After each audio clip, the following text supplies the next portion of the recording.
America जे राजधानी Washington जूं हालतूं ख़राब यानी गंदियूं सियासी पॉलिसियूं ॼाणण लाइ तव्हांखे सियासी साइंसदान थियण जी ज़रूरत नाहे। ताक़त ते वेढ़ जेका आम चूंडुनि खां शुरू थी हुई सा जारी आहे ऐं उन में का वाज़े पुॼाणी नज़र नथी अचे ऐं न फ़क़ति मुल्क अंदरि सियासी वॻोड़ आहिनि पर पूरो अवाम अॻु बि वधीक खां विरहायल आहे। नतीजे तौरु नई सरकार का माना ख़ेज़ तब्दीली त न करे सघी आहे ऐं अमरीकी पॉलिसी मुकमल तौरु छिड़ विछड़ आहे ऐं दुनिया जे ॿियनि मुल्कनि जे तइलकात हवाले सां इंतिहाई पोइ ते वञी रही आहे। हक़ीक़त में अमरीका चीन खे हिकु भेरो ॿीहर अज़ीम यानी ग्रेट अगेन बणाए रहियो आहे, जंहिं सबबु न रुॻो ट्रंप इंतिज़ामिया जी ग़लती न पर समूरो अमरीकी निज़ाम आहे जेको अहिड़ी राह हमवार करे रहियो आहे। ॿियनि लफ़्ज़नि में ईअं थींदो त अमरीकी निज़ाम में अमल पज़ीरीअ में जुज़वी नाकामीअ जे सबबनि करे चीन हिकु भेरो ॿीहर अज़ीम यानी ग्रेट अगेन थी रहियो आहे। अमरीकी लीडरशिप ऐं हुक्मरानी में भरवसो ऐं एतमाद संदनी भॻल टुटल सियासी निज़ाम सबबु टुटो आहे। सख़्तु मुखालफ़त बावजूद मिसाल तौरु नई सरकार पेरिस माहौलियाती मुआहिदे मां ख़ारिज थी, जंहिं करे तक़रीबन 200 मुल्कनि खे कावड़ाए विधो आहे। मुल्क जे अंदरूनी हवाले सां हिन सुधरियल दुनिया में सिहत सार संभाल वारे ख़राब निज़ाम ख़िलाफ़ नई सरकार जी संजीदगी किथे बि नज़र नथी अचे।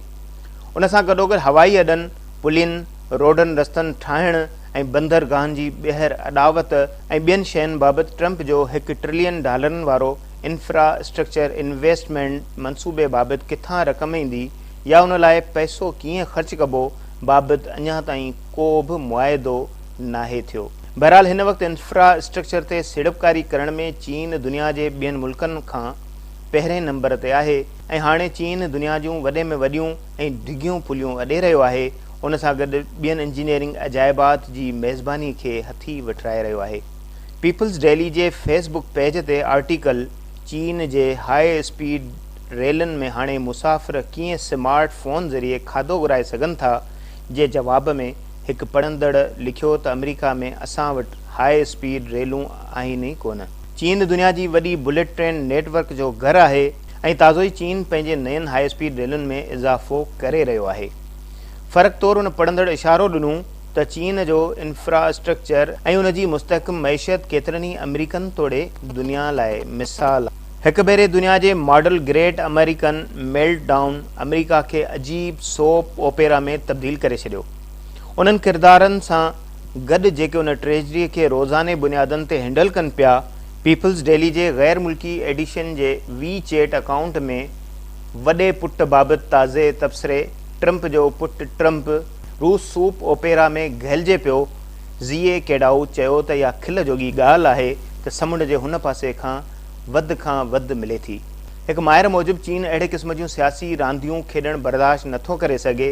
हिकु ॾाई 4 बिलियन माण्हुनि वारो मुल्क हूंदे चीन खे माशी तरक़ी ऐं मरकज़ी क़यादत जी ज़रूरत आहे। गुमनाम रहण बाबति कंहिं पुछियो।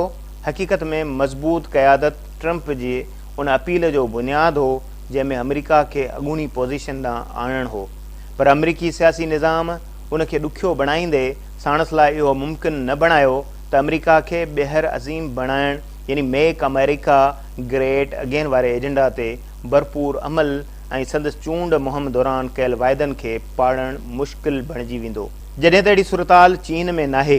तरक़ी जी राह ते हलंदड़ मुल्कनि जा अॻुवान हिन भेरे बिजलीअ जी सवलाईअ सां मुंतक़िलीअ खे हथी वठराए रहिया आहिनि ऐं हुकूमत वटि इन बेल्ट हेठि वॾियुनि हासिलातुनि जी हिकु डिघी फ़हरिस्त आहे।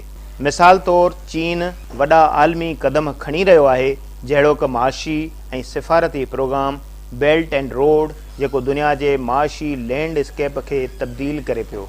उन सां गॾु मुल्की अंदरूनी सूरताल बाबति एजेंडा जेका ॿियनि शयुनि सां गॾोगॾु मुल्क अंदरि ग़रीबनि खे सालियानू 10 मिलियन माण्हुनि तौरु 2020 ईस्वीअ ताईं ग़ुरबत मां छुटकारो ॾियारण ते ॿधलु आहे। इहे तारीख़ी हासिलातूं आहिनि। होॾां उन अरसे दौरान अमरीका नाम निहाद लिबरल्स ऐं क़दामत परस्तनि विच में हिक ॿिए जी इज़त लाहिण वारी सियासी जंग में फाथल आहिनि। हिकु सादो सबबु वाज़े करे थो त चीन छो तरक़ी करे रहियो आहे, जंहिंजो सबबु इहो आहे त निज़ाम कमु करे रहियो आहे।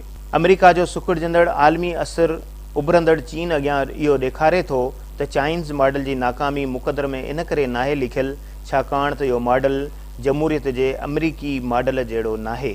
वधीक इहो त इहो मॉडल ॾेखारे थो त ओलहाई जमहूरियत हमेशह हर दर्द जी दवा यानी अक्सीर आज़म नाहे, या उन वांगुरु न। चीनी निज़ाम बहितरीन जमहूरियत ते फ़ाइदा फ़राहम करे थो, जहिड़ो कि डिघे मुदे वारी रिथाबंदी, जल्दी अपनाइण वारी सलाहियत ऐं फ़ैसिला करणु ऐं उन्हनि खे सुठे नमूने लागू करण वारी सलाहियत ऐं उनखे संजीदगीअ सां खणण वारा फ़ाइदा चीनी निज़ाम फ़राहम करे थो।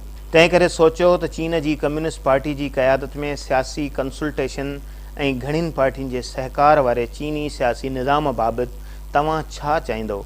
पर अहिड़ो को बि रस्तो नाहे जंहिं में चीन अपोज़िशन जे निज़ाम दौरान तमामु थोरे अरसे में घणो कुझु हासिल करे पिए सघियो।